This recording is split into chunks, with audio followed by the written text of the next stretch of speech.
Salut Aurélie, bienvenue sur VoyageCast. Bonjour Jonathan, bonjour tout le monde. Alors, comment ça va à Toulouse, si j'ai bien compris?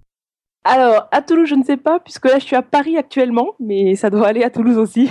C'est incroyable parce que je me trompe toujours entre l'endroit où les gens sont, l'endroit où les gens voyagent et l'endroit où les gens travaillent. C'est incroyable, mais ça fait rien, c'est l'habitude sur VoyageCast. Non, mais il n'y a aucun souci. Non, mais à Paris, tout va bien, pas de problème. Il fait un peu frais, mais pas trop, pour un mois de janvier. Et 2013 commence bien, donc tout va bien. Génial. Alors Aurélie, tu vas nous parler aujourd'hui d'un pays qu'on a encore une fois pas tellement l'habitude de voyager en tant que touriste, c'est la Chine. Ouais, tout à fait, la Chine. Alors la Chine, ça paraît étrange. Est-ce que tu avais un amour de la Chine avant d'y aller? Qu'est-ce qui t'a poussé à aller en Chine? Alors non, j'avais une petite curiosité au départ. Quand j'étais en classe de quatrième, j'avais envie d'apprendre le chinois, puis ça n'a pas pu se faire pour plein de raisons. Et finalement, c'est revenu dans ma vie parce qu'on m'a proposé de travailler pour une association qui faisait des échanges culturels avec la Chine. Donc ça, c'était au tout début de quand je travaillais. Et du coup, je me suis dit, bah, pourquoi pas, mais à la condition que je me renseigne un peu sur le pays et que j'y fasse un tour. Donc ça a commencé comme ça, par hasard, je dirais, par le hasard d'une rencontre. Et alors, première rencontre avec la Chine, ça fait il y a combien de temps? Ouh là là, c'était en avril 2005, donc ça remonte, hein. Alors, tu grimpes dans l'avion, où est-ce que tu as atterri? À Shanghai peut-être? Non, la première fois, donc là, quand je suis partie en tant que voyageuse, c'était à Pékin, donc dans la capitale politique. Et donc j'atterris à l'aéroport de Pékin. Je devais retrouver des gens sur place, des Français, mais j'ai atterri toute seule, puisque j'étais la seule de cet avion-là. Et ouais, t'arrives, ça surprend. Il y a beaucoup de Chinois à l'aéroport, hein, c'est normal, mais c'est vrai que ça fait bizarre de te retrouver la seule blanche au milieu de tous ces gens qui te regardent avec leurs petits yeux bridés. Voilà la première impression. La ville, ça ressemble à quoi, Pékin? C'est une grande mégapole comme New York, d'autres mégapoles qu'il y a autour du monde? Alors, j'ai pas été à New York, mais de ce que je peux comparer, c'est assez différent parce qu'en fait, il y a un côté des très très grandes artères. En fait, t'as l'impression d'avoir des autoroutes en plein milieu de la ville, donc tu peux avoir une deux fois 3 ou 4 voies en plein centre en fait de Pékin. Et donc tu as ça d'un côté et de l'autre, tu peux prendre une petite ruelle traditionnelle qu'on appelle les routons. Et là, tu auras le papy qui joue aux échecs avec son copain, avec sa petite barbichette, et un côté beaucoup plus Chine des cartes postales comme on imagine, quoi. Donc tu as vraiment les deux en même temps, c'est-à-dire un côté très très moderne, plus moderne qu'en Europe, et un côté plus traditionnel comme on imagine la Chine d'antan. D'accord, t'as aussi ça au niveau des maisons, des marchés qui restent comme à l'ancienne? Malheureusement, pas autant qu'on le voudrait. Parce que moi, quand j'ai été en Chine, donc la première fois, c'était avant les JO de Pékin, puisqu'il y a eu les Jeux Olympiques en 2008. Et donc le premier voyage, c'était en 2005. Et malheureusement, dès 2005 et même un petit peu avant, je pense aussi, ils ont détruit une partie du Pékin ancien pour faire un toilettage de la ville, si on peut dire, pour qu'elle soit au plus haut de sa forme pour les JO. Et dans les faits, ça a fait qu'ils ont détruit des quartiers anciens, mais vraiment presque par dizaines de quartiers anciens, pour à la place mettre des buildings modernes, si on peut dire. Et du coup, tout ce qui est ruelles, marchés, etc., il en reste, mais ça a été beaucoup, beaucoup détruit. Donc, quand on va à Pékin aujourd'hui, on peut s'attendre justement à la Chine traditionnelle de tous les côtés, mais finalement, elle existe encore, mais dans les petits coins et recoins, quoi, si je veux dire. Et donc, en effet, tu peux trouver des marchés, soit des marchés de fruits, légumes, etc., soit des marchés un petit peu d'antiquité, mais il n'y en a pas partout, il faut vraiment les chercher, si je peux dire, dans l'océan de modernité qu'est plutôt Pékin aujourd'hui. Du coup, est-ce que tu conseillerais Pékin pour voyager Ah bah oui, oui, quand même, parce que Pékin, c'est aussi la cité interdite. Donc, comme son nom l'indique, une cité qui a été interdite pendant des centaines d'années aux premiers venus, qui était juste réservée aux empereurs. Donc ça, c'est vraiment quelque chose à voir. C'est en plein centre de Pékin. Dieu merci, ça n'a pas été détruit. Et ça vaut le coup de voir juste pour mesurer l'ampleur de l'Empire chinois et de ce que ça a pu être pendant plusieurs millénaires, même si la cité interdite doit avoir seulement plusieurs centaines d'années. Donc ça, c'est une des choses à voir. Il y a surtout la Grande Muraille de Chine, qui est près de Pékin et un peu plus loin, mais les morceaux qui sont près de Pékin, ce sont les plus faciles d'accès. Et ça, c'est vraiment dommage d'aller en Chine sans le voir. C'est pareil, ne serait-ce que pour réaliser l'ampleur de la Chine ancestrale, puisque la muraille de Chine, elle a commencé à être construite en 200 avant Jésus-Christ, si je ne me trompe pas, pour stopper l'arrivée des Mongols. Même si celle qu'on voit aujourd'hui, elle a été construite, reconstruite plus tard, c'est quand même quelque chose de vraiment incontournable, si je peux dire.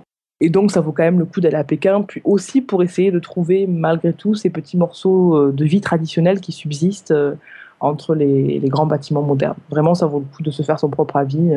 Puis la dernière chose pour laquelle ça vaut vraiment le coup d'aller à Pékin, c'est pour la nourriture, parce que y a des spécialités pékinoises, notamment les raviolis, les petits pains à la vapeur qui sont délicieux, et rien que pour ça, je crois que ça vaut le coup d'y aller. T'y resterais combien de jours à peu près pour faire le tour, entre guillemets, si on veut, parce que c'est immense? Alors, ça dépend dans quelle optique tu pars en Chine. On va dire que si tu as le temps, je conseillerais, pour voir Pékin et les proches environs, comme la cité interdite, une bonne semaine.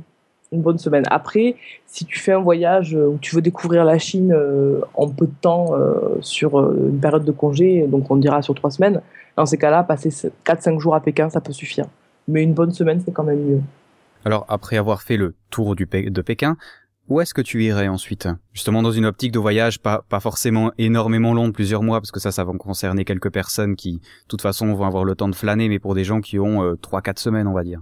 Incontournable, il y aurait Shanghai, bien sûr, et puis Xi'an, l'ancienne capitale. Je pense qu'il y aurait au moins Shanghai et Xi'an en plus. Et en dernier lieu, je dirais une campagne, en fait. Donc là, il y en a plein de différentes, mais une petite campagne reculée pour réaliser que la Chine, c'est pas seulement les grandes villes. Ça serait un peu le programme que je ferais en 3 ou 4 semaines. Alors, on va peut-être détailler un peu. Shanghai, ça ressemble à quoi en fait? Est-ce que ça ressemble à Pékin? Parce que tu nous as dit que c'était 2 villes grandes, quoi, des mégapoles. Alors, Shanghai, c'est encore plus moderne que Pékin. En fait, il n'y a pas ce côté des aussi grandes autoroutes, si on peut dire, en pleine ville qu'à Pékin, à Shanghai. Il y en a un peu moins, mais par contre, il y a des bâtiments qui sont encore plus hauts. Et il y a notamment un quartier qui est le quartier des affaires, où il y a vraiment les tours les plus hautes du monde qui sont construites ou qui sont en train d'être construites actuellement. Et du coup, Shanghai, c'est vraiment la ville du futur, en fait. Autant Pékin, il y a encore le côté capitale politique, capitale culturelle, capitale historique. Shanghai, c'est vraiment la capitale du futur. Ouais, c'est comme ça que je la définirais. Donc, tu as des bâtiments encore plus neufs que tu peux les avoir même qu'à New York, j'imagine, puisqu'à New York, je pense qu'ils construisent un peu moins que là-bas. Et il y a vraiment un côté énergique qui est presque palpable. C'est-à-dire que pour moi, bon, peut-être qu'on va me prendre pour une tarée quand je dis ça, mais quand je vais à Shanghai, j'ai presque l'impression de sentir l'énergie de la ville autour de moi, mais de la sentir physiquement. Et il y a un côté où tout est possible en fait dans cette ville. C'est-à-dire, tu as un carrefour et un quartier que tu as vu la veille, bah, s'il faut, il sera en train d'être reconstruit et le lendemain, il n'y sera plus. Enfin, c'est vraiment quelque chose. La ville vit, mais vraiment. Donc ça, c'est génial. Et puis, comme à Pékin, quand même, il y a aussi des petits îlots de tradition qui continuent à exister. Et en fait, tu peux aussi tomber sur le petit vieux qui joue pareil aux échecs ou qui fait son tai chi. Tu pourras trouver malheureusement des pauvres gens qui trient encore les poubelles à la main, donc qui tireront leur carriole avec plein de cartons dessus. Enfin, tu vois, tu as vraiment les deux côtés, c'est-à-dire la Chine encore plus moderne que n'importe où ailleurs en Chine ou dans le monde, et la Chine un petit peu traditionnelle qui subsiste malgré tout. Donc voilà, ça c'est Shanghai pour te donner un peu une photo. Après, il y a un autre aspect de Shanghai qui est très sympathique, c'est que c'est une ville qui a été physiquement marquée par les concessions étrangères, puisqu'au début, enfin, à la fin du 19e et au début du 20e, il y avait des puissances, notamment européennes, qui occupaient Shanghai.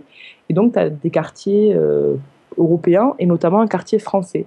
Donc, en fait, dans Shanghai, en plein centre-ville, tu as un quartier où il y a plein de platanes à la française, quoi, au bord des routes, et où il y a des belles maisons coloniales, comme on peut imaginer les maisons coloniales d'Amérique latine, un petit peu les clichés qu'on a en tête.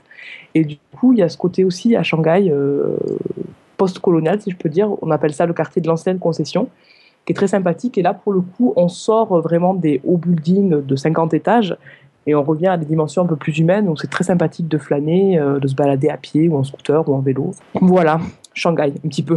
Ça te donne une idée, ça va? Ça a l'air intéressant. Moi, une question que je me suis posée en lisant ton blog, c'est est-ce que tu as des musées en Chine? Parce que, alors, je sais pas si c'est parce que tu aimes pas en voir ou si c'est parce qu'il y en a pas, parce que tu n'en parles pas vraiment. Alors, c'est vrai que pas les musées qui m'ont le plus fasciné en Chine, simplement parce que j'aime bien les musées, mais je préfère la vie d'aujourd'hui, la vie qui vit en fait. Mais à Shanghai, il y a un très bon musée qui s'appelle le musée de Shanghai, tout simplement, et où tu peux retrouver tout ce qui est porcelaine, calligraphie, enfin, il y a vraiment même bronze qui ont peut-être trois millénaires, enfin, des choses assez même carrément anciennes. Donc ça existe, mais il n'y en a pas forcément qui m'ont marqué plus que ça. à Shanghai.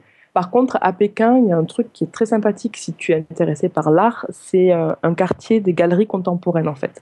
C'est-à-dire, il y a tout un quartier qui est un ancien quartier industriel d'Achanze ou 798. Et dans ce quartier-là, c'est des anciennes usines qui ont été réinvesties en galeries d'art. Et donc, tu as plein de galeries d'art contemporain et tu te balades au milieu des grosses tuyauteries en fer et tu tombes sur des petites galeries. Donc, au départ, c'était très alternatif et underground. Et aujourd'hui, ça a été, c'est plus, on va dire plus grand public, mais ça vaut le coup de se balader là-bas pour un week-end. Donc à Pékin, je dirais, si tu cherches l'art, c'est là où je t'emmènerai voir. Et ensuite à Shanghai, sans doute le musée de Shanghai. Mais après, même si c'est pas des musées que j'ai visités quand j'étais en Chine, il y a beaucoup de temples, beaucoup de beaux bâtiments à voir. Mais c'est vrai que c'est pas dans le musée comme on l'entend à l'européenne. Ouais, voilà, c'était ça la question, style un British Museum, tu vois, ou un Louvre, tu vois, il y a pas vraiment, quoi. Non, mais alors là, attention, je vais être un peu provocatrice. Vu que justement tout a été raflé par les Européens et se trouve dans le Louvre et au British Museum, bah il y a plus de collections pour les laisser dans les pays d'origine, tu vois. Et c'est peut-être aussi pour ça qu'il y a moins de choses sur place, quoi. Mais là, je suis un peu provocatrice. Ouais, ceci dit, c'est pas tout faux, hein. Heureusement qu'on a rendu quelque chose de temps en temps, hein. Je crois que c'est le British Museum qui avait la plus grande collection égyptienne. À quelque part, tu te dis qu'il y a un petit problème quelque part. Mais bon, on s'en fiche. On parle de la Chine maintenant. Mais ok, alors donc tu dirais quand même Shanghai, une ville intéressante, à passer quelques jours aussi, une petite semaine? Ouais, vraiment, parce que même si ça te plaît pas, ça vaut le coup d'être vu pour sentir cette énergie ou pour comprendre ce que c'est la Chine de demain, tout simplement. Pour voir ces Chinois très riches, ces Chinois très pauvres, enfin vraiment les différences de classe et toute la palette de la Chine que tu peux avoir. Donc, au minimum, je pense qu'il faut y aller 3 jours parce qu'il y a peut-être moins de choses emblématiques qu'à voir comme à Pékin, mais 3 jours, je pense, pour sentir la ville, c'est bien. Et puis, il y a quand même aussi pour les clubbers et les gens qui aiment sortir, quoi faire, quoi. C'est-à-dire qu'il y a des super beaux bars, enfin, avec des très très belles vues sur la ville, etc. Des trucs très modernes qui valent le coup d'être vus. Donc, je pense 3 jours, c'est pas mal. Alors moi, je te confie un truc entre nous. Les villes, c'est pas vraiment ce qui me branche. Moi, j'aime plus la campagne, les trucs un peu tranquilles. Est-ce qu'il y a des endroits comme ça en Chine aussi, ou bien il faut vraiment voyager de mégapole en mégapole? Ah non, non, non, bah la Chine c'est grand, hein. Attention, c'est aussi grand que l'Europe. Alors, Oui, mais c'est je dois comme faire semblant de pas savoir, parce que sinon je peux D'accord. pas te poser de questions. Alors, je rebondis quand même. C'est comme si tu imaginais un pays à la taille de l'Europe, donc c'est très grand. Et évidemment, il y a plein de campagnes et d'endroits naturels à visiter. Mais il y a quand même un petit bémol, c'est que les endroits qui sont faciles d'accès et qui sont pas très loin des grandes villes, donc par exemple que tu pourras atteindre, je sais pas moi, en 4 heures de train ou quelque chose comme ça, facile d'accès, hein, tout est bien sûr proportionnel à la distance et à la taille de la Chine. Donc les endroits de ce type, il y aura beaucoup de monde parce qu'en fait, bah, les Chinois sont très nombreux, hein, ça je te l'apprends pas. Et du coup, il y a beaucoup de monde qui voyage dans les endroits naturels à proximité des grandes villes. Et donc, enfin, je vais te donner un exemple. Concrètement, près de Shanghai, il y a un endroit qui s'appelle les Montagnes Jaunes. Je sais pas si tu as déjà entendu parler. Moi, j'ai noté une autre montagne. Je sais pas si c'est la montagne jaune, mais ouais, mais toi, tu sais le chinois, donc c'est un peu la honte de dire ça. Essaye. Waitai-shan? Le Wu Taishan, non, ça, c'en est une autre. Bon, bah, je vais te parler de D'accord. celle que j'avais en tête, la montagne jaune, en fait. C'est la montagne qu'on voit un petit peu sur les estampes très classiques, avec plein de brume autour, et comme des monts en pain de sucre, en fait. Ce genre de paysage-là. Il y a une montagne qui s'appelle les montagnes jaunes, qui est une montagne sacrée à proximité de Shanghai. Je crois que c'est à l'époque on pouvait y aller en 7 ou 8 heures de train. Maintenant, je pense que c'est un peu plus proche. Et moi, j'avais trop envie d'y aller parce que j'avais vu plein de peintures où j'imaginais justement pouvoir faire un petit peu de méditation sur ma montagne face à la mer de nuages, etc. Sauf que quand j'ai été sur place, c'était un grand parc naturel payant, donc avec un droit d'entrée à l'entrée, et plein de Chinois avec leurs haut-parleurs en groupe de 50 personnes qui montaient la montagne au pas de course. Et du coup, nous, on imagine notre conception, la campagne hyper tranquille, et tu peux parfois tomber sur des parcs, en fait, vraiment aménagés. Donc ça, c'était juste pour dire, attention, il y a campagne et campagne, mais il y a aussi des endroits plus reculés qui sont peut-être un petit peu plus difficiles d'accès, mais qui sont quand même accessibles malgré tout, et qui valent vraiment le coup. Et donc, j'imagine que tu veux un exemple, genre quel Oui. endroit, à quel endroit on peut aller. Alors, je vais t'en donner deux qui sont plutôt dans le sud. Il y en a un, c'est la région du Fujian. Donc, c'est situé pile entre Shanghai et Canton, donc à cet endroit-là. Et ça s'appelle le Fujian en fait. Et comme je te disais, ça s'écrit Fujian. Et en fait, à proximité de la mer, donc dans cette région-là, tu as des villages faits de toulots. Et les toulots, ce sont des grandes maisons rondes où les gens vivent en communauté. Donc tu as des grandes maisons où les gens peuvent vivre à 120 personnes. Et donc tu as des villages faits avec quelques grosses maisons rondes comme ça. Et tu te retrouves au cœur de ces villages, au milieu de montagnes avec des rizières en terrasse.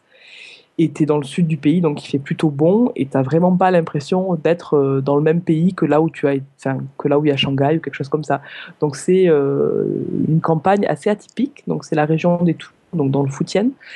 Et ça vaut vraiment le coup d'y aller. Donc ça, c'était un exemple. Et en fait, les gens qui vivent là s'appellent les Hakka, donc c'est une ethnie. Ils ont vraiment des modes de vie différents que les Chinois traditionnels. Ils ont une langue à part et des mœurs qui sont différentes. Donc ça c'est un exemple. Ouais, je vois les photos là, c'est vrai que c'est étonnant. Hein. Ouais. Je trouve dingue parce que comme ça paraît presque moderne en fait.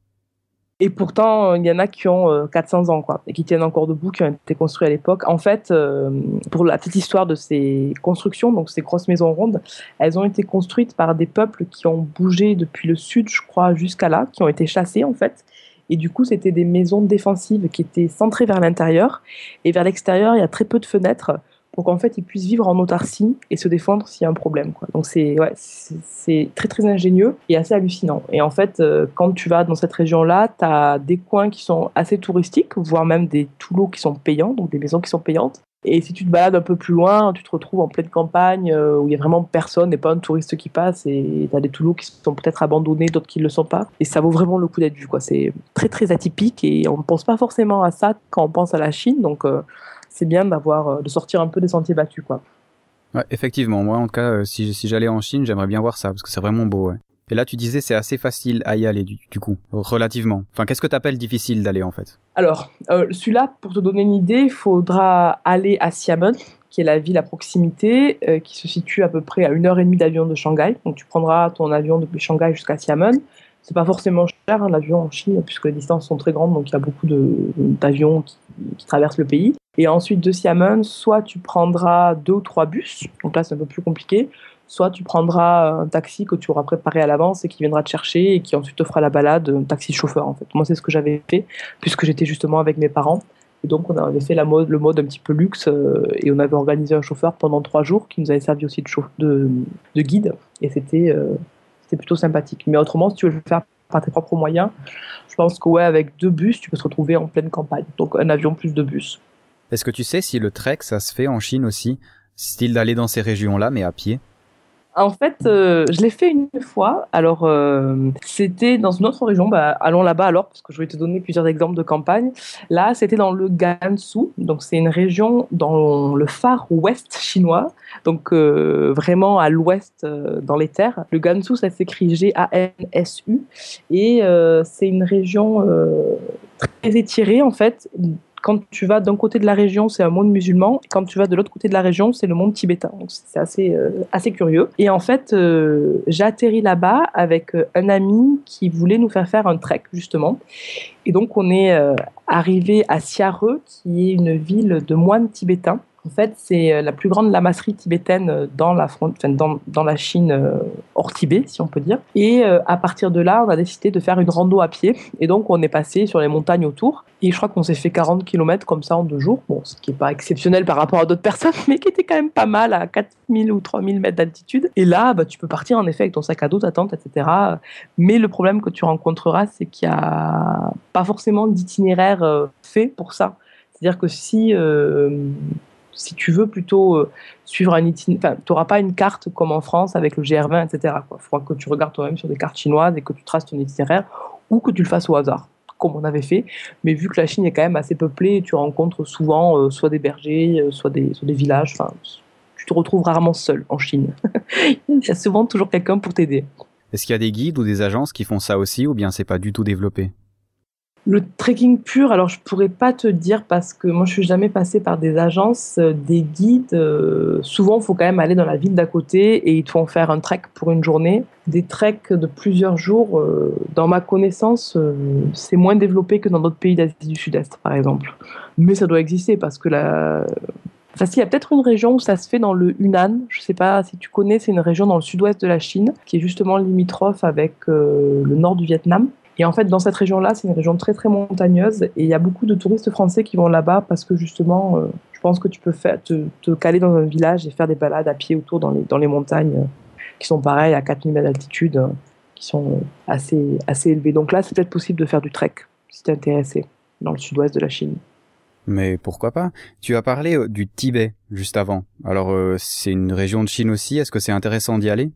Je pense que oui, quand même. Alors, là, c'est pareil, c'est une région de Chine. Attention, attention à qui tu parles en disant ça. Oui, bon, enfin, on va dire, comment dire, politiquement, voilà. Enfin, Alors, en fait, moi, j'ai pas été au Tibet, pas au Tibet où on l'entend en Europe, c'est-à-dire le Tibet géographique, simplement parce que si tu vas au Tibet aujourd'hui, et notamment à Lhasa, tu risques d'être surpris parce qu'il y a beaucoup de Chinois en fait qui vont là-bas. Et alors, comment le dire, c'est pas facile de rester politiquement correct. Mais en gros, pour les... Je pense pas que je me fais écouter par le gouvernement de Chine, donc on peut y aller. Pour les Chinois, le Tibet, c'est clairement la Chine. De la même manière que toi, tu penses que la Corse, c'est la France, pour eux, le Tibet, c'est la Chine. C'est vraiment la comparaison. Sur les Corses, on dit rien parce qu'ils sont quand même vachement plus près. Donc, on considère a priori tous que la Corse fait partie de la France. C'est comme ça qu'on l'a appris. Pour eux, c'est vraiment la comparaison vaut. Et donc, le Tibet fait partie de la Chine. Et donc, le moyen qu'a trouvé le gouvernement chinois pour intégrer le Tibet à la Chine récemment, c'est d'envoyer des colons chinois. Et donc, en fait, tu as plein de Chinois qui sont envoyés dans les villes tibétaines pour peupler, culturer, si on peut dire, ou acculturer le Tibet. Et donc, si tu vas à Lhasa, qui est pourtant la capitale tibétaine par excellence, tu croiseras beaucoup de Chinois. Et dans les endroits faciles d'accès, donc un petit peu touristiques, autour de Lhasa ou au Tibet, tu auras aussi pas mal de Chinois. Donc pour cette raison, et surtout parce qu'il fallait un permis spécial, et il fallait à une époque être accompagné particulièrement, etc., pour aller au Tibet, moi j'y ai pas été. Mais par contre, pour les personnes qui seraient intéressées par la culture tibétaine, il y a une autre alternative qui est d'aller dans le Tibet culturel, mais qui fait partie de la Chine, dans les frontières chinoises, si on peut dire. Donc, tu vas de l'autre côté de la frontière tibétaine, mais pas du côté tibétain, mais du côté chinois. Et là, il y a des nomades tibétains qui vivent, en fait. Et moi, j'ai été dans une région du Sichuan qui s'appelle le Kham. Donc, ça s'écrit Kham. Je précise à chaque fois parce que c'est tellement compliqué comme nom que c'est pas toujours évident de s'y retrouver. Oui, t'as raison. Donc, j'ai été dans le Kham tibétain. En fait, c'est une région donc, dans le sud-ouest de la Chine où j'ai eu la chance de passer une nuit sous une tente avec des Tibétains, perdus au milieu d'une montagne dans la pampa tibétaine, quoi. Et ça, c'était en Chine. Donc, j'ai pas eu besoin de passeport particulier. J'ai passé aucune frontière administrative. Mais culturellement, j'étais au Tibet. Donc, en fait... On peut voyager dans le monde tibétain, si je peux dire, à l'intérieur des frontières chinoises. Et ça vaut vraiment le coup parce que là encore, c'est pas du tout les Chinois de Pékin ou de Shanghai, mais c'est encore un peuple à part. Et pour les personnes qui sont intéressées soit par la culture tibétaine ou par la culture bouddhiste, ça peut vraiment valoir le coup. Et sur cette région-là, il y a vraiment un truc extraordinaire à faire pour les voyageurs qui auraient envie de tenter l'aventure, c'est les festivals autour du cheval. Et en fait, il y a donc celui où j'ai été, c'était à proximité de Tagong, donc Tagong. Ça, c'est une ville dans le Kham tibétain, donc dans la région du Sichuan. Et à proximité de Tagong, à peu près 2 heures de route et 4 heures de marche en été, se tient un festival autour du cheval. Et en fait, j'ai dormi une nuit seulement sur place, donc avec des nomades tibétains. Et j'ai assisté à une journée entière de festivités. Et là, mais c'est une des choses les plus dépaysantes que j'ai pu faire de ma vie. Tu te retrouves assise au milieu de, je sais pas, une centaine de Tibétains. C'est donc des tribus nomades qui se retrouvent pour ce festival tous les ans. Donc, il y a lieu 2 ou 3 jours par an. Et en fait, ils font, par exemple, des courses avec des chevaux. Ils font des espèces de, je sais pas comment ça s'appelle, une compétition où tu dois ramasser le plus de galets posés par terre quand tu es sur ton cheval. Ou alors une démonstration, en fait, tu as des cavaliers qui sont debout sur leurs chevaux ou sur leur cheval, ça dépend si c'est un ou plusieurs. Ils ont des super beaux habits en soie et ils font des espèces de démonstrations magnifiques du haut de leur cheval. Et là, tu es à 4000 mètres d'altitude sous un soleil qui crame et tu hallucines vraiment de voir ça sous tes yeux et de te dire que ça n'a pas du tout été ni atteint par la colonisation chinoise, ni atteint par la culture ou la colonisation occidentale, si on peut dire. Et c'est vraiment un autre monde, très coloré, très gai. Pour te donner une idée, ils parlent même pas mandarin, qui est la langue parlée par tous les Chinois, a priori de Chine.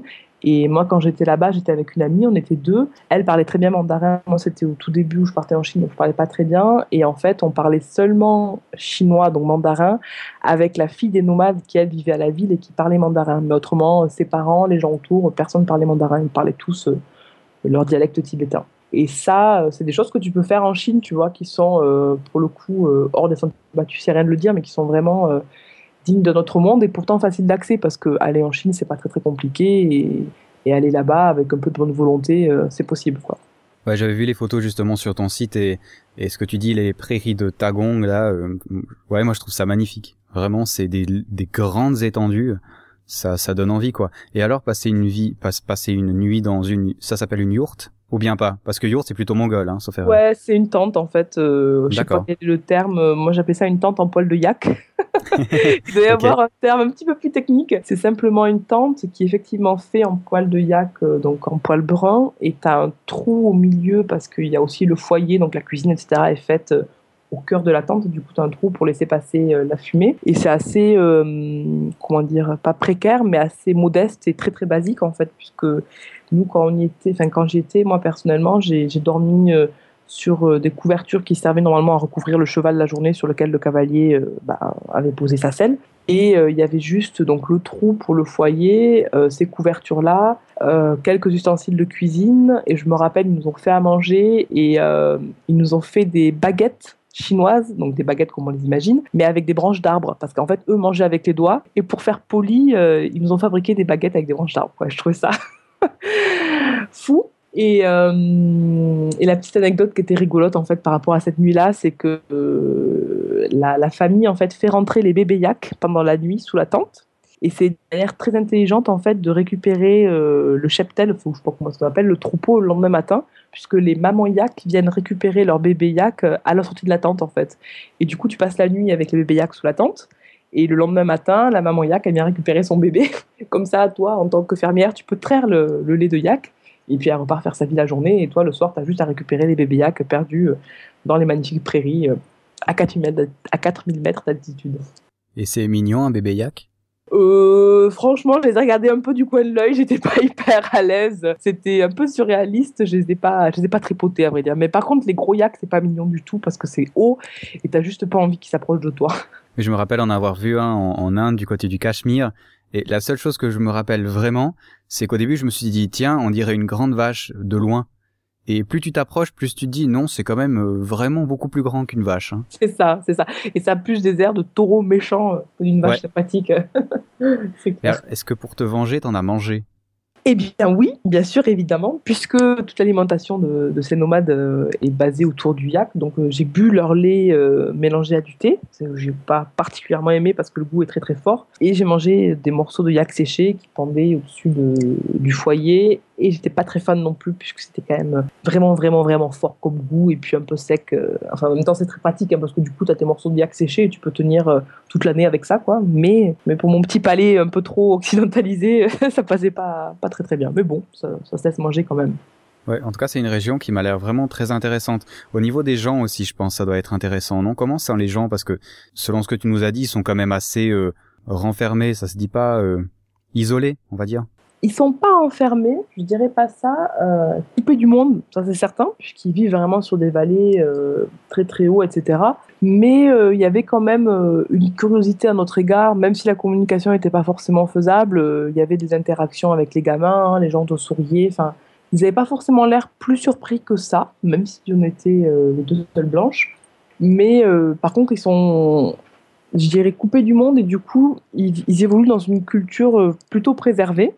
Alors bon, après, ça dépend de quel point de vue on le voit, parce que tu peux aussi te dire que c'est des gens qui doivent aller à la rivière pour chercher l'eau et donc qui n'ont pas aussi accès au développement, tu vois. Et bon, Qu'est-ce que ça veut dire? Enfin, il y a beaucoup de questions derrière.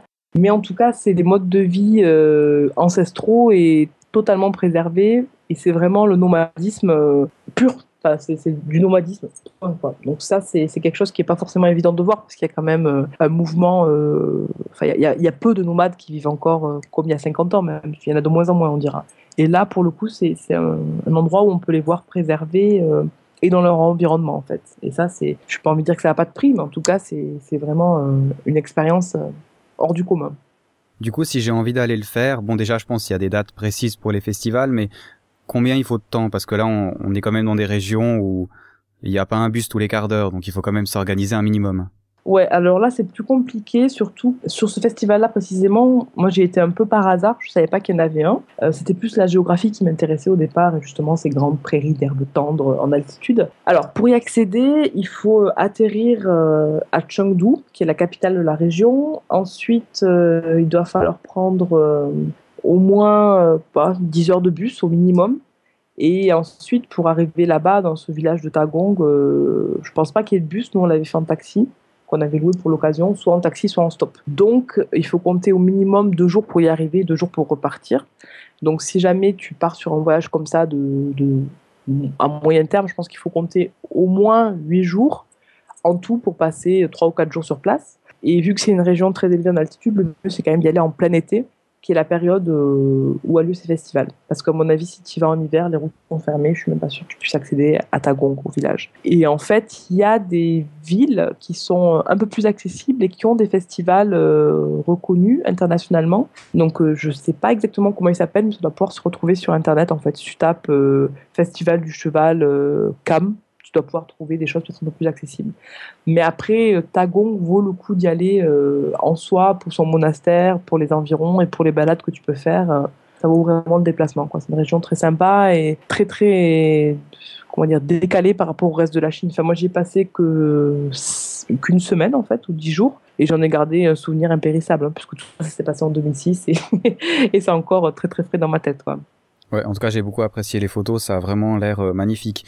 Une autre chose que j'ai bien apprécié en photo, c'était le fleuve Li, où tu as fait une croisière.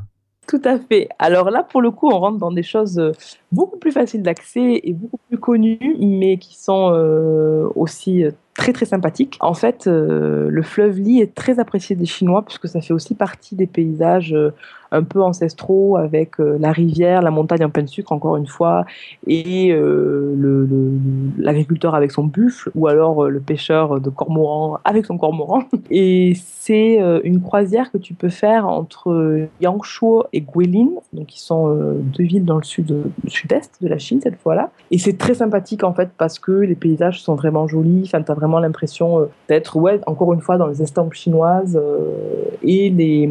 donc ça c'est vraiment pour la rivière et les alentours. Tu peux te faire des balades en vélo très sympas ou à pied ou comme bon te semble au milieu des rizières. C'est vraiment, vraiment une Chine très, très belle, beaucoup plus facile d'accès, donc plus touristique, avec des touristes européens et des touristes chinois, mais qui vaut vraiment le déplacement et qui est souvent intégré en fait à un premier voyage, à une découverte de la Chine, parce que c'est des paysages exceptionnels qui peuvent rappeler peut-être ceux de la baie d'Along, où je n'ai pas été, mais j'ai vu des photos et j'imagine que c'est un peu le même genre de paysage, en fait, puisque c'est la même sous-région en fait, Asie du Sud-Est. Et c'est vraiment un endroit très très apprécié des Chinois, beaucoup beaucoup. C'est pour eux un de leurs fleurons touristiques et des Occidentaux qui y vont. Et c'est vrai qu'il y a une ville qui s'appelle Yangshuo, qui est donc à proximité du fleuve Li, où il y a tout un quartier de backpackers, enfin de routards, pardon, ce qui est assez rare pour la Chine, hein, parce qu'il y a beaucoup moins le tourisme de routard comme on peut l'avoir en Asie du Sud-Est. Et donc là, à Yangshuo, il y a vraiment tout ce qui est auberge de jeunesse, bar, resto, pour se sentir un peu dans une ambiance comme ça, routarde, où tu rencontreras d'autres voyageurs et où tu pourras faire peut-être une petite escale, souffler un peu en fait dans un voyage en Chine. Pas de mal aussi, quoi. Donc ça peut être apprécié. Une autre chose que j'avais bien aimé, alors c'est la montagne dont j'ai parlé avant, la montagne sacrée bouddhiste. Le Wu Taishan. Voilà, exactement. Et franchement, j'ai beaucoup aimé les photos. Est-ce que ça vaut là vraiment la peine ou bien c'est juste les photos qui sont belles?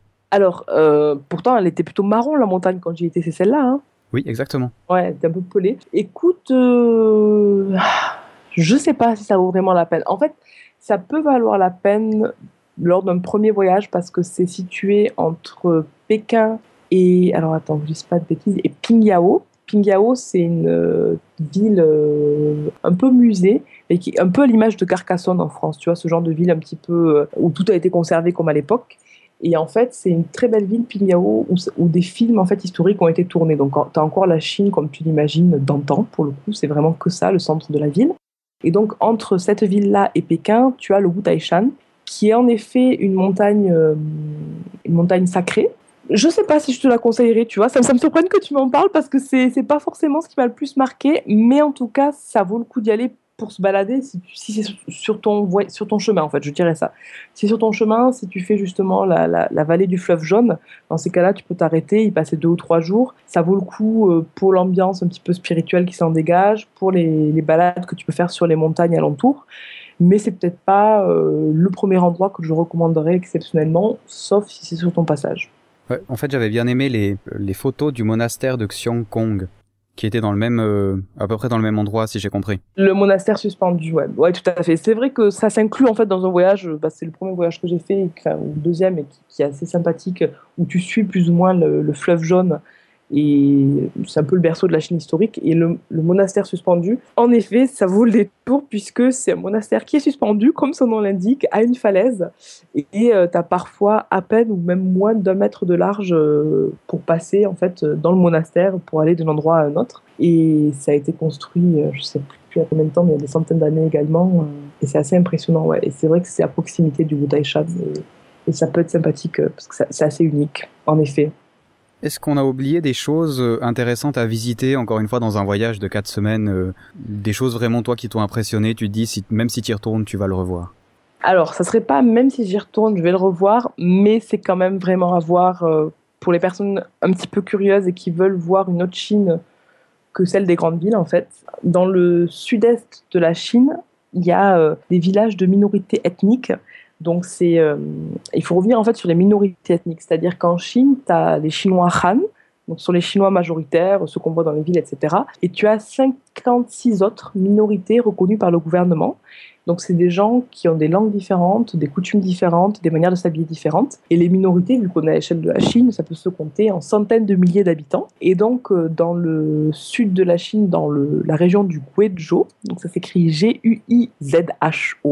il y a beaucoup, beaucoup, beaucoup de villages avec des minorités qui ont gardé vraiment leur mode de vie et leur architecture et leur langue et leur manière d'être, tout simplement. Et les minorités de cette région-là, pour moi, c'est vraiment des choses à voir, puisque là aussi, les paysages sont magnifiques, avec encore des rizières en terrasse, avec des villages qui sont construits autour du bois, principalement. Donc, tu as des tours, des ponts qui sont construits sans un clou, mais juste par assemblage de bois. Et tu as des gens qui vivent encore avec leurs traditions, leur manière de vivre un petit peu ancestrale. Et c'est pareil, enfin, c'est pas du tout la Chine qu'on imagine au premier abord et qui vaut vraiment le coup, quoi. Et là, tu peux te faire un road trip peut-être de 5-6 jours, une semaine ou 8 jours, et tu seras dans une Chine qui n'a strictement rien à voir avec ce que tu peux imaginer ou ce que tu as pu imaginer avant. Et c'est très, très, très sympathique. Donc, je dirais que c'est le sud des minorités ethniques et ça vaut vraiment le coup. Vraiment, vraiment. Donc, voilà ce que je dirais. Et autrement, dans les choses qu'on aurait pu oublier, je dirais peut-être Hong Kong aussi, parce qu'on n'en a pas parlé, mais ça fait quand même partie de la Chine. Et c'est une très chouette ville. Pareil, là, c'est plutôt la Chine très actuelle, qui vibre, où il y a beaucoup d'énergie, mais c'est aussi une chouette ville à voir, en fait. Enfin, ça n'a rien à voir avec ce dont je t'ai parlé juste avant, mais j'étais assez marquée par Hong Kong, en fait. J'ai passé une semaine, et ce qui est très chouette, c'est que les gens ont un côté plus occidentalisé, donc un peu moins choquant parce que parfois les Chinois peuvent paraître un peu bourrus, un peu impolis dans leur manière d'être, mais c'est surtout parce qu'on est culturellement différents. À Hong Kong, c'est un peu moins comme ça, puisqu'évidemment, ils ont été colonisés fort longtemps par les Anglais. Et en même temps, architecturellement, ça vaut le coup. Puis c'est aussi une ville où il y a de la nature, enfin une île, pardon, où il y a de la nature et culturellement qui est très très riche. Donc ouais, je dirais ça vaut le coup aussi de faire un petit saut à Hong Kong. Et dans les choses dont on n'a pas parlé, mais qui valent aussi le détour, il y a la ville de Xi'an. Donc ça, c'est une ville dans l'ouest qui était le début, ou la fin d'ailleurs, enfin bref, une étape sur la route de la soie. Donc c'est le début du monde arabe en fait, puisque la Chine de l'ouest, c'est déjà la frontière avec le Turkménistan et tous les pays qui finissent en stan. C'est déjà le début du monde arabe. Et donc, Xi'an, qui s'écrit Xian, qu'on prononce parfois Xi'an, c'est une très très chouette ville parce qu'il y a un superbe souk, marché couvert très oriental, parce que dans la rue, tu as les gens qui font les pâtes à la main en étirant des espèces de boules comme chez nous, des boules pour faire de la pâte à pain, mais là-bas, ils en font de la pâte et qui te font des pâtes à la main devant toi. Parce que tu as des gens qui promènent leurs oiseaux dans les cages et tu as les cages suspendues devant les boutiques et tu entends les oiseaux chanter. Et parce qu'il y a des très beaux parcs. Donc, vraiment, Xi'an, c'est une ville qui m'a beaucoup plu et qui est aussi très très connue pour la fameuse armée terracotte dont tu as peut-être entendu parler parce que en 200 avant Jésus-Christ, il y a un empereur qui a eu la bonne idée de se faire enterrer avec une armée de milliers de soldats en terre cuite. Et cette armée a été redécouverte dans les années 70. Donc, on l'appelle parfois l'armée terracotte. Et donc, il y a un musée et il y a un site archéologique en fait à moitié découvert où tu peux regarder ces soldats sur site et tu réalises comment dire, la démagogie, la folie, l'ampleur de l'empereur qui était le premier unificateur de l'empire chinois, donc en 200 avant Jésus-Christ, donc il y a plus de 2000 ans. Et donc pour ces deux raisons, donc pour cette armée et pour l'atmosphère orientale de la ville, Xi'an, ça fait partie de mes coups de cœur. Et pour le coup, quand tu me disais tu y reviendrais, c'est une ville où je suis revenue en fait exprès à plusieurs reprises, donc je la conseille aussi fortement. Xi'an dans l'ouest de la Chine. Ok, génial. Ben, ça nous fait quand même pas mal de matière, hein. Je crois qu'on peut passer 6 mois pour tout visiter, tout ça. C'est ça. C'est cool. Alors, on avait parlé un petit peu des gens dans la partie tibétaine, mais pas vraiment tibétaine, mais pas vraiment chinoise. Comme ça, on fâche personne. Comment sont les Chinois, en fait? Comment est-ce qu'ils nous perçoivent quand on y va en tant que touriste? Alors, il y a deux questions. Comment ils nous perçoivent, c'est peut-être le plus facile. Ils sont curieux. En fait, il y a quand même une naïveté, une spontanéité encore vis-à-vis des Chinois, vis-à-vis des Occidentaux. Donc, bon, si tu vas à Shanghai, dans le quartier d'expat, forcément, il y a peu de chances qu'on te regarde avec curiosité ou qu'on s'intéresse à toi, puisqu'il y a beaucoup d'Occidentaux dans certains quartiers de certaines grandes villes de Chine. Mais si tu sors un tout petit peu de ces centres urbains-là, et que tu te balades soit dans les périphéries, soit dans les petites villes, soit même dans les moyennes villes, bah, très facilement, tu vas avoir une personne qui va venir à côté de toi, qui va essayer de parler avec toi. Enfin, il y a vraiment une curiosité encore et une certaine bienveillance vis-à-vis des Occidentaux. Donc moi, c'est ce que j'ai ressenti. Après, en parlant chinois, ça facilite beaucoup, beaucoup, beaucoup, puisque forcément, il y a peu d'Occidentaux qui vont là-bas, qui parlent chinois, et du coup, dès que tu ouvres la bouche en parlant un petit peu chinois, ne serait-ce que 3 mots, ils sont super contents, ils viennent vers toi, ils tchatchent, et c'est assez gratifiant. D'ailleurs, ça serait mon conseil, s'il y a des gens qui vont voyager en Chine, ce serait de prendre un petit guide de conversation franco-chinois, d'essayer de le potasser dans l'avion, et d'avoir au moins quelques phrases, je suis français, comment ça va, ou je suis suisse, ou ce que tu veux, enfin, et vraiment essayer d'avoir un petit peu de conversation. Ça change vraiment la relation et les gens sont super contents quand tu parles leur langue. Donc voilà, il y a quand même un rapport encore un petit peu privilégié avec les locaux, si je peux dire, qui sont pas du tout blasés vis-à-vis des Occidentaux. Donc ça, c'est comment est-ce qu'ils sont par rapport à nous. Après, comment sont les Chinois? Pour répondre à ta question initiale, ça, c'est une vaste question. J'ai pas encore percé le secret, le mystère. Alors, ce qui est sûr, c'est qu'on est différents. Ça, c'est rien de le dire, mais c'est important de le garder en tête quand on voyage en Chine. Et les Chinois peuvent paraître rustres, bourrus, et même quand on est fatigué, ils peuvent paraître un peu bornés. Et voilà, on peut avoir des a priori un peu bizarres. Mais en fait, il y a tellement de différences culturelles que des fois, il y a des comportements qu'on a du mal à expliquer. Par exemple, dans la culture chinoise, on dit pas non. Parce que quand tu dis non à quelqu'un, ça lui fait perdre la face. Et la notion de face en Chine, c'est à peu près ce qu'il y a de plus important dans les relations sociales. C'est-à-dire qu'il ne faut pas que tu mettes ton interlocuteur mal à l'aise pour pas qu'il se trouve dans une situation où il ne saura pas comment réagir. Et si tu lui dis non dans une négociation ou même dans une discussion basique, il va être mal à l'aise, il va perdre la face. Et du coup, des fois, tu poses des questions qui pour toi te paraissent hyper basiques à quelqu'un et si on te dit oui, on te dit non, bah, tu réagis en fonction et tout va très bien. Et lui, vu qu'il ne voudra pas te dire non, il essaiera de te le transformer d'une autre manière. Et même si la personne parle anglais ou français ou quoi. Et du coup, la communication pourrait être assez biaisée. Donc voilà, il y a vraiment cette idée-là qui a gardé en tête la notion de face qui est très, très importante dans Chine. Ensuite, l'autre truc qui déroute pas mal les gens, c'est qu'on n'a pas du tout les mêmes canons de politesse, si je peux dire, entre la Chine et l'Occident. C'est-à-dire que, en gros, en Chine, il y a eu la révolution culturelle avec Mao dans les années 60. Donc Mao est arrivé en Chine et a décidé que tout ce qui rappelait le passé, c'était pas bien et qu'il fallait l'abolir. Donc il y a eu tout ce qu'on a plus ou moins en tête avec la destruction du patrimoine historique, le meurtre de plusieurs intellectuels, enfin de centaines d'intellectuels, etc., etc. Et le fait que les valeurs qui rappelaient trop la bourgeoisie étaient à vraiment fichées par terre. Et du coup, pour les Chinois, cracher en pleine rue, bousculer quelqu'un qui fait la queue ou lui passer devant, tout simplement, bah, c'est pas particulièrement impoli parce qu'en fait, ils n'ont pas eu cette même sensibilisation à la politesse qu'on l'a eu nous, même si ça vient parfois, il y a vraiment un côté, ouais, la politesse n'est pas du tout placée au même endroit. Donc, pour eux, de dire non, c'est la chose impossible et très impolie, etc. Mais par contre, de cracher au nez de quelqu'un, bah, c'est pas forcément grave. Donc ça peut choquer certains voyageurs et c'est bien de l'avoir en tête avant de partir pour pas le prendre personnellement, pour pas trop s'en inquiéter. Et après, comment sont les Chinois dans les choses plus positives quand même moi, ce que j'aime beaucoup, c'est qu'il y a un côté très très énergique chez les Chinois. Je t'en ai un petit peu parlé quand je parlais de Shanghai, mais il y a vraiment un côté prendre sa vie en main, aller de l'avant. Bon, ils n'ont pas forcément le choix parce qu'ils sont pas toujours dans des sociétés très faciles. Mais pour moi, c'est vraiment très très positif et très ouais, énergique. C'est vraiment l'idée que j'ai en tête en fait. Donc ça, c'est chouette. Je sais pas si tu connais le blog qui s'appelle Rion Cantonais. Oui, alors je le connais un petit peu, mais pas trop en détail. Ouais, alors pour ceux qui connaissent pas, c'est un blog qui est pas mal axé quand même sur le phénomène start-up ou travailler dans un environnement chinois. Et justement, ils ont pas mal d'exemples justement d'incompréhension ou de choses qui sont étonnantes.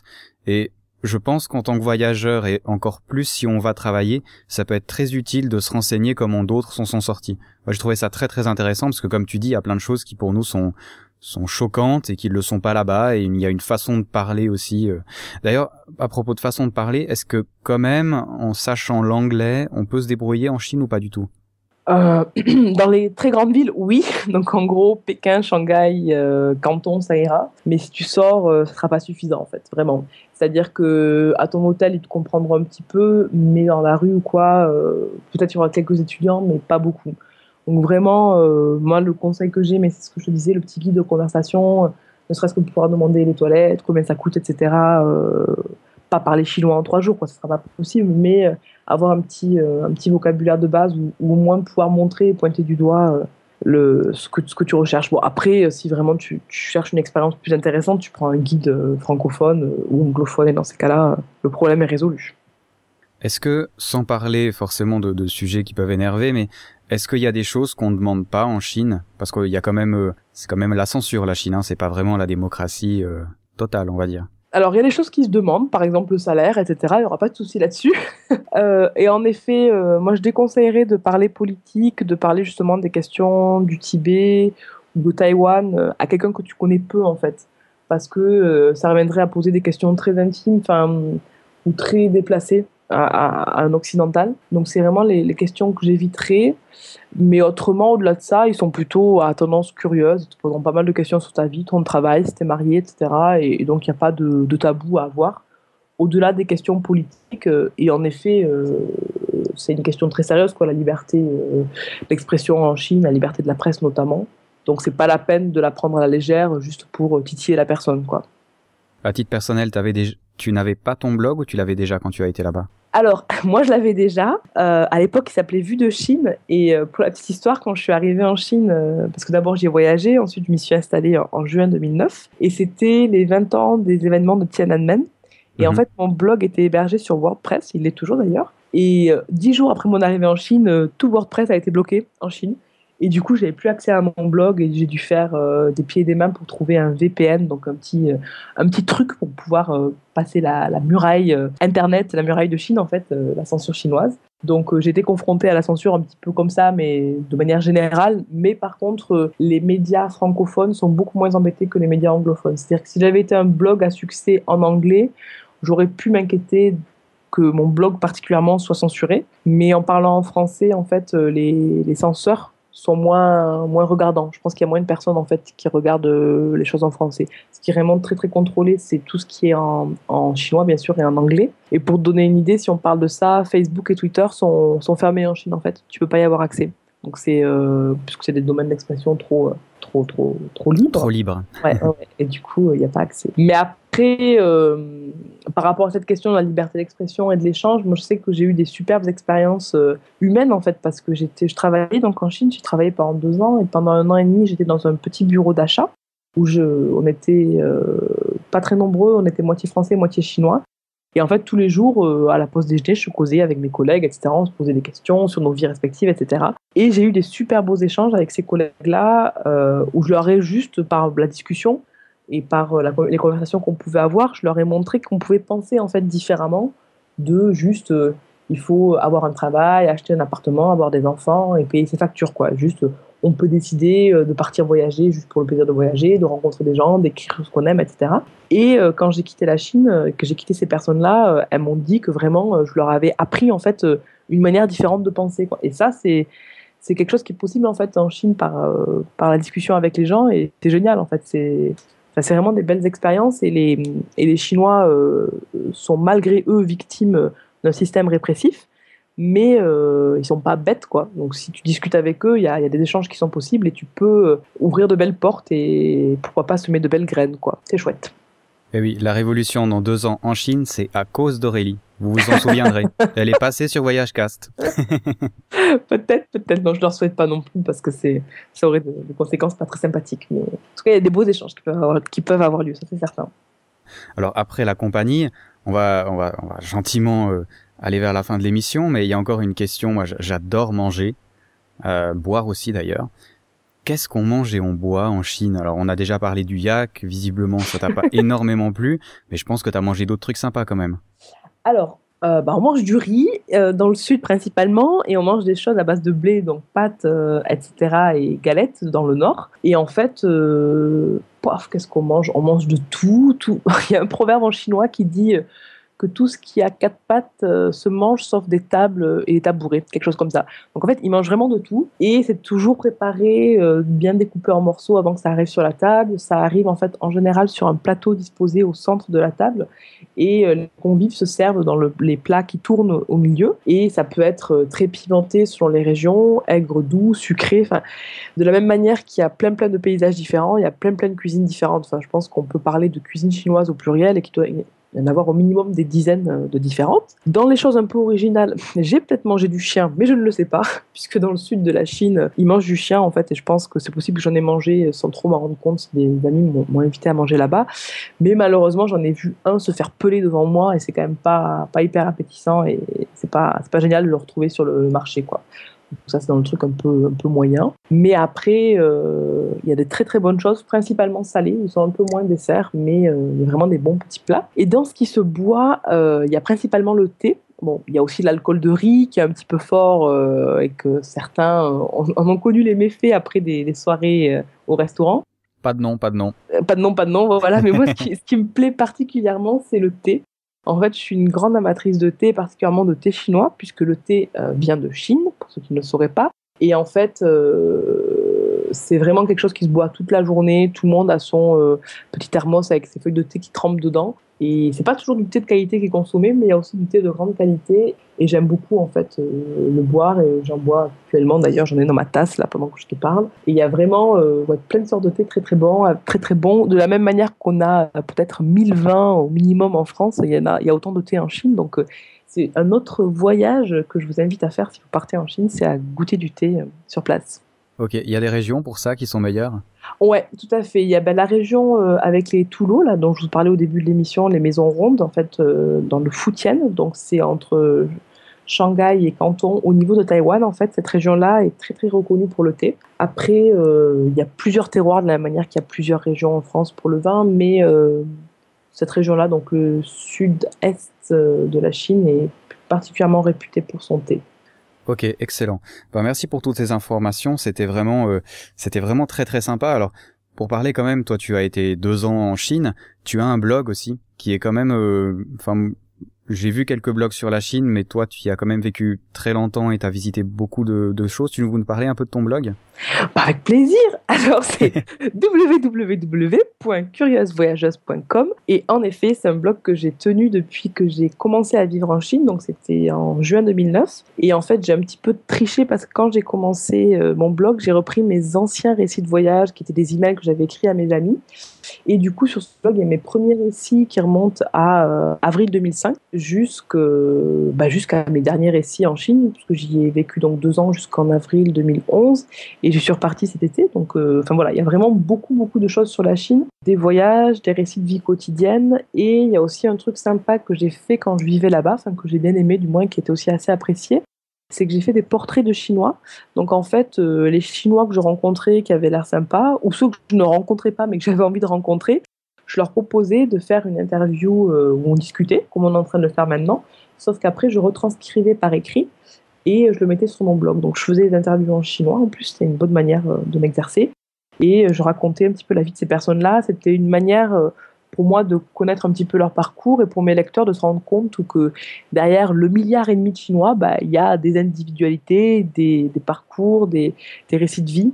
Et c'était vraiment, vraiment, vraiment chouette. Donc ça, c'est aussi ce que j'ai fait sur mon blog. Et si on continue dans l'autopromo, à mon retour de Chine, j'ai quand même décidé de continuer à écrire, même si je vivais en France. Et là, je raconte plus mes récits de voyage en Europe ou même en France, en me disant, voilà, on peut garder un œil voyageur dans son propre pays. Et voilà, donc je continue à raconter un petit peu tout ce que je vois et tout ce que je vis sur ce blog curiousvoyageuse.com. Alors, j'ai beaucoup aimé, moi j'aime beaucoup tes interviews en fait. Parce que justement c'est intéressant d'avoir des gens comme ça, des inconnus pour nous. Je trouve ça génial. Je trouve que c'est une idée superbe, quoi. Ah, merci. Sympa. Ah ouais, non, c'est sincère en plus. Dernier petit coup d'auto-promo, parce que pourquoi pas, tu as écrit un livre aussi, La Chine à fleur de peau.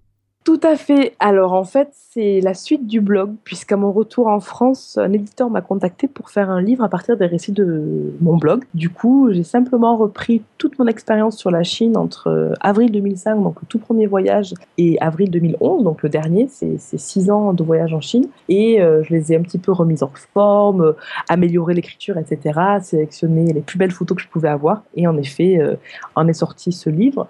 Et à la fin, j'ai rajouté tous les portraits justement que j'avais fait de Chinois, que j'ai bien repris et bien remis en forme, puisque c'était pour moi aussi quelque chose de très intéressant. Et ce qui est intéressant, je pense, avec ce livre, La Chine à fleur de peau, c'est que c'est vraiment le regard que peut avoir une occidentale sur un pays et comment le regard évolue aussi sur la durée, puisque 6 ans de regard sur la Chine, ça commence à faire et c'était ça que je voulais partager en fait avec les curieux qui ouvriront le livre.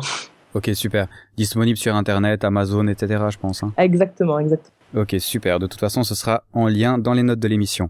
En tout cas, c'était vraiment très sympa de te recevoir, Aurélie. C'était vraiment génial. En tout cas, j'ai appris plein de choses sur la Chine. On a fait pas mal de temps, mais je crois que c'était nécessaire. Et c'est un grand pays, comme tu as dit, on n'a pas encore tout dit, mais on pourra toujours une fois reparler de la Chine. En tout cas, c'était génial. Un dernier mot pour l'humanité. Xie xie ni men. J'ai rien compris, mais ça a l'air génial.